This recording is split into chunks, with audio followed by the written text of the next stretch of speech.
Indonesia adalah rumah bagi lebih dari 120 juta hektar hutan tropis. Di setiap pulau, hutan menjaga iklim, mengikat air, memberi kehidupan, dan menopang ekonomi masyarakat. Tetapi pemanfaatan hutan yang tidak diikuti dengan pemulihan akan berdampak langsung pada krisis ekologi dan sosial. Di Kepulauan Sula, Maluku Utara, sebuah perusahaan diberikan izin pemanfaatan kayu dalam skema terbatas. Dengan total luasan lahan mencapai 700 hektar, perusahaan diwajibkan untuk melakukan rebusasi menggunakan tanaman pala, jenis tanaman yang sesuai dengan karakteristik wilayah dan bernilai ekonomi tinggi.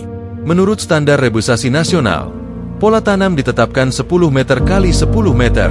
Artinya, sebanyak 100 bibit harus ditanam untuk setiap hektar.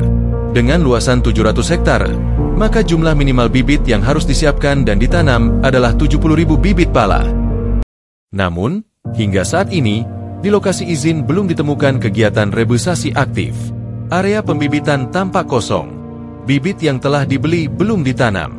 Dan lebih dari 60.000 bibit lainnya bahkan belum tersedia. Padahal, rebusasi bukan hanya kewajiban administratif, melainkan pilar utama pengelolaan hutan lestari. Selama masa operasionalnya, perusahaan tercatat telah melakukan aktivitas pemanenan kayu dalam jumlah signifikan.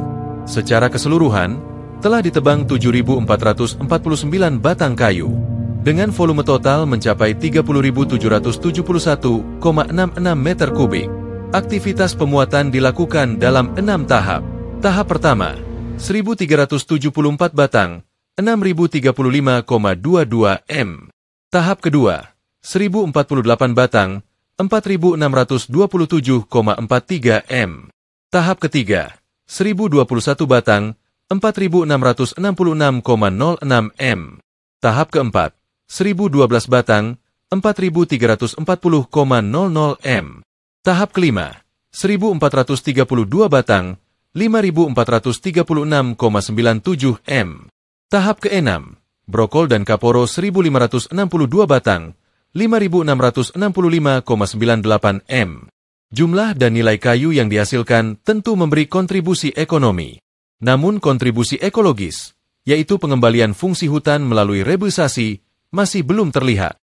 Dengan harga rata-rata Rp10.000 per bibit dan estimasi biaya perawatan Rp5.000 per bibit, kekurangan pengadaan dan penanaman bibit ini bisa memicu potensi kerugian sosial lingkungan hingga Rp980 juta. Lebih dari angka, ini adalah nilai yang hilang dari udara bersih, dari sumber air, dan dari harapan generasi masa depan. Pengawasan lingkungan bukan hanya tanggung jawab satu pihak.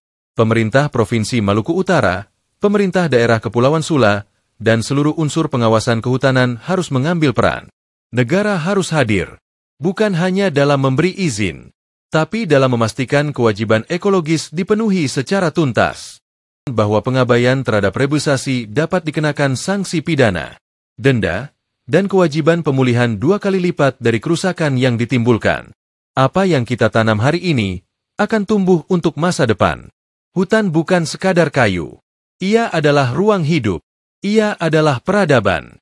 Mari jaga hutan dengan kesadaran, kelola dengan tanggung jawab, dan pulihkan dengan penuh komitmen, agar Indonesia tetap hijau, agar bumi tetap seimbang, agar kehidupan tetap berlanjut. Hutan untuk rakyat, hutan untuk kehidupan, hutan untuk Indonesia.